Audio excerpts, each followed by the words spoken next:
ನಮಸ್ತೆ ಫ್ರೆಂಡ್ಸ್, ನಾವಿದ್ದೀನಿ ಹೋಗೋಣ ವಾಣಿಭದ್ರೇಶ್ವರ ದೇವಸ್ಥಾನ ನೋಡಲಿಕ್ಕೆ. ನೋಡಿ, ಹೋಗ್ತಾ ರಸ್ತೆನೇ ಇಷ್ಟು ಚೆನ್ನಾಗಿದೆ. ಇದು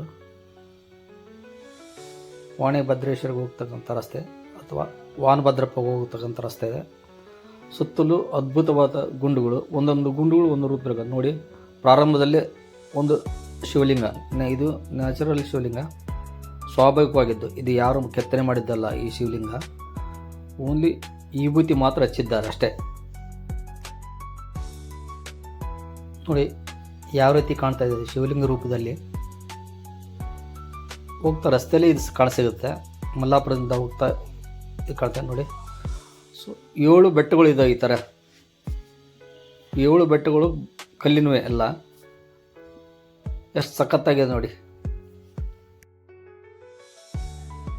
ಈ ಬೆಟ್ಟದ ಹಿಂದೆ ಇರೋದೇ ವಾಣಿಭದ್ರೇಶ್ವರ ದೇವಸ್ಥಾನ. ಬನ್ನಿ ಹೋಗೋಣ. ಗಂಗಾವತಿ ಮುಖಾಂತರ ಬರುತ್ತೆ. ಇದು ವಾಣಿಭದ್ರೇಶ್ವರಕ್ಕೆ ಹೋಗ್ತಕ್ಕಂಥ ರಸ್ತೆ. ಒಂದು ರಸ್ತೆ ಗಂಗಾವತಿ ಕಡೆಯಿಂದ ಬರುತ್ತೆ. ನೋಡಿ, ಜನಸಂಖ್ಯೆ ಇರೋದಿಲ್ಲ ಇಲ್ಲಿ, ಭಾಳ ವಿರಳ ಹೋಗೋದು. ಇಲ್ಲಿ ಕಾರ್ತಿಕ ಮಾಸ, ಶ್ರಾವಣ ಮಾಸ ಮತ್ತು ಶಿವರಾತ್ರಿಗಳಷ್ಟೇ ಜನ ಜಾಸ್ತಿ ಆಗಿ ಹೋಗ್ತಾರೆ. ಇಲ್ಲಿ ಎಂಟ್ರೆನ್ಸ್ ಅಷ್ಟು ಚೆನ್ನಾಗಿದೆ ನೋಡಿ.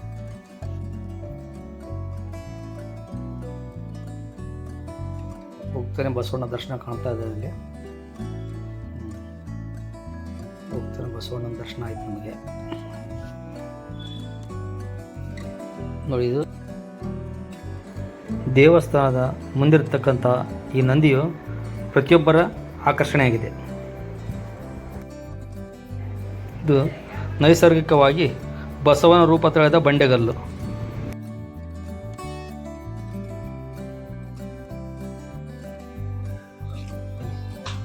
ದೇವಸ್ಥಾನವನ್ನು ದರ್ಶನ ಮಾಡಲಿಕ್ಕೆ ವಾಣಿಭದ್ರೇಶ್ವರ ವಾನಭದ್ರಪ್ಪನ ದರ್ಶನ ಮಾಡೋಣ. ಸುಮಾರು 30 ವರ್ಷದ ಹಿಂದೆ ನಾನು ಈ ದೇವಸ್ಥಾನಕ್ಕೆ ಬಂದಿದ್ದೆ. ಬಂಡಿಯಲ್ಲಿ ಬಂದಿದ್ದೆ. ಇದು ವಾಣಿಭದ್ರೇಶ್ವರ ದೇವಸ್ಥಾನ.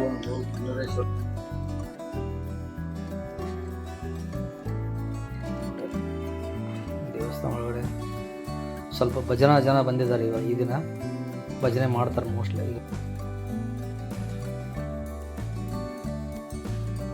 ಈಗ ದೇವಸ್ಥಾನದ ಒಳಗಡೆ ಹೋಗೋಣ.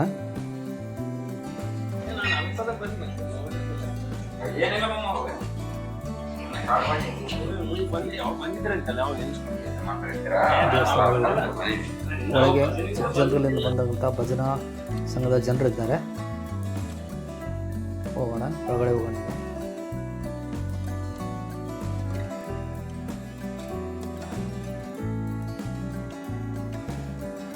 ಈ ವಾಣಿಭದ್ರೇಶ್ವರ ದೇವಸ್ಥಾನ ನಿಧಿಗಳರು ಸುಮಾರು 3 ಸಲ ಹಾಳು ಮಾಡಿದ್ದಾರೆ. ಇದನ್ನು 3 ಸಲನೂ ಹಾಳು ಮಾಡಿದ್ರೆ 4ನೇ ಸಲ ಪ್ರತಿಷ್ಠಾಪನೆ ಮಾಡಿದ್ದಾರೆ.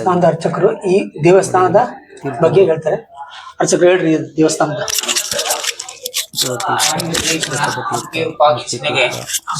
ಸಂಬಂಧಪಟ್ಟ ಒಂದು ದೇವಸ್ಥಾನ ಒಳಗಡೆ 5 ಪಂಚಲಿಂಗ ದೇವಸ್ಥಾನಗಳು.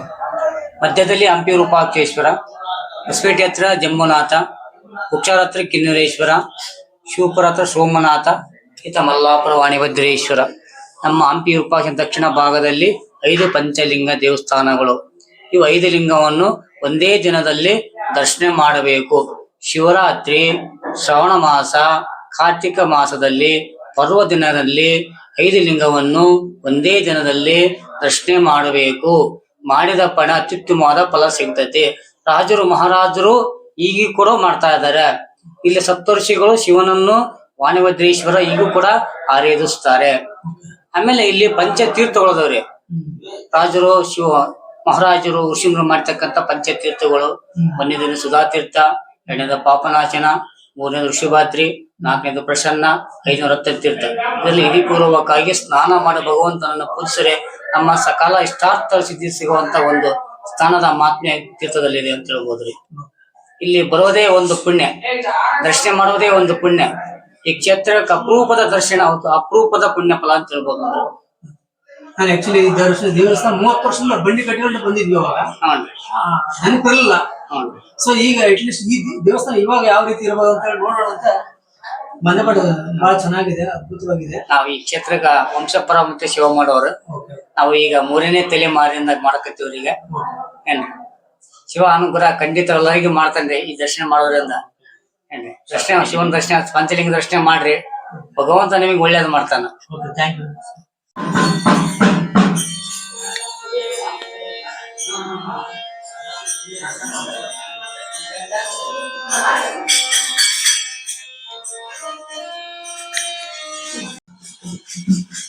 ಇದು ಮುಕ್ತಿ ತೀರ್ಥ.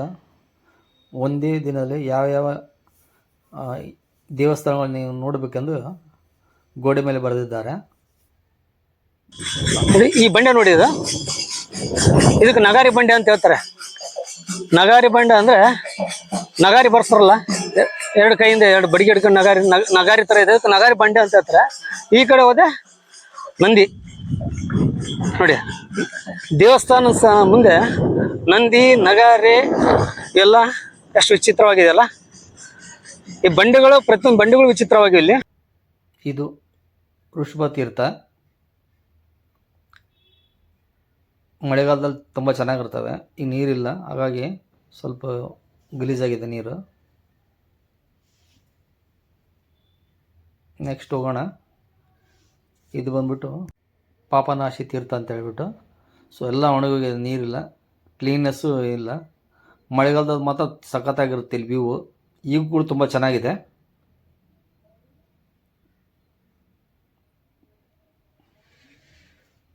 ಇದು ಸುಧಾ ತೀರ್ಥ ನೋಡ್ತಾರೆ, ಇದು ಸುಧಾ ತೀರ್ಥ.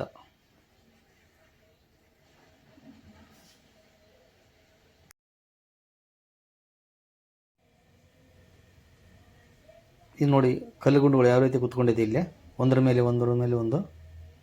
ಅದರ ಹಿಂದುಗಡೆ ಇರೋದೇ ಒಂದು ಇದನ್ನ ಗಂಗಾಳ ಗುಂಡು ಅಂತ ಹೇಳ್ತಾರೆ. ಅಂದರೆ ಗಂಗಾಳ ಯಾವ ಥರ ಶಬ್ದ ಬರುತ್ತೆ, ತಟ್ಟೆ ಡಣ ಡಣ ಅಂತ ಹೇಳ್ಬಿಟ್ಟು ಆ ಥರ ಸೌಂಡ್ ಬರುತ್ತೆ. ಅನ್ಫಾರ್ಚುನೇಟ್ ರೆಕಾರ್ಡಿಂಗ್ ಆಗಿದ್ದಿಲ್ಲ, ಮಿಸ್ ಆಗಿದೆ ನನ್ನದು. ಗಂಗಾಳ ತಟ್ಟೆ ಬಾರಿಸಿದ್ರೆ ಯಾವ ಥರ ಸೌಂಡ್ ಬರುತ್ತೆ ಅದೇ ರೀತಿ ಇಲ್ಲಿ ಸೌಂಡ್ ಬರುತ್ತೆ. ಅದಕ್ಕೆ ಗಂಗಾಳ ಗುಂಡು ಅಂತ ಹೇಳ್ತಾರೆ ಇದಕ್ಕೆ. ಮಾಡ್ಲಿಕ್ಕೆ ಎಷ್ಟು ಚೆನ್ನಾಗಿದೆ, ಧ್ಯಾನ ಗುಹೆ. ವಾ, ನೀವು ಎಷ್ಟು ಮನಃಶಾಂತಿ ಸಿಗುತ್ತೆ.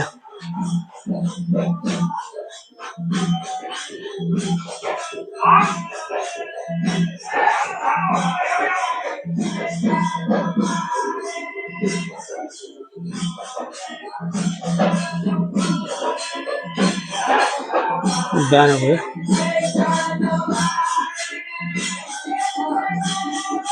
ಈ ತರ ಪ್ರದಕ್ಷಿಣಾ ಪಥ ಇದೆ, ದೇಶ ಪ್ರದಕ್ಷಿಣೆ ಹಾಕಿ ಓಕೆ.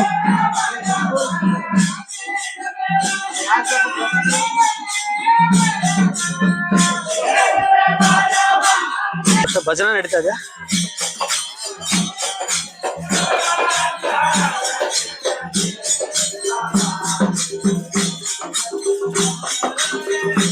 ಬಿಲ್ಪತ್ರೆ ಗಿಡ. ಶಿವರಾತ್ರಿ ಪ್ರಯುಕ್ತ ಈ ದೇವಸ್ಥಾನಕ್ಕೆ ಬಣ್ಣ, ಶಿವರಾತ್ರಿ ಪ್ರಯುಕ್ತ ದೇವಸ್ಥಾನಕ್ಕೆ ಬಣ್ಣ ಮಾಡಿ ಹೊಡಿತಾ ಇದಾರೆ.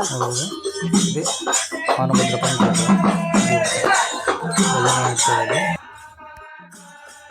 ಈ ದೇವಸ್ಥಾನಕ್ಕೆ ಬರ್ತಕ್ಕಂಥ ಭಕ್ತರೆಲ್ಲರಿಗೂ ಮನವಿ ಮಾಡ್ಕೊಳ್ತೇನೆ,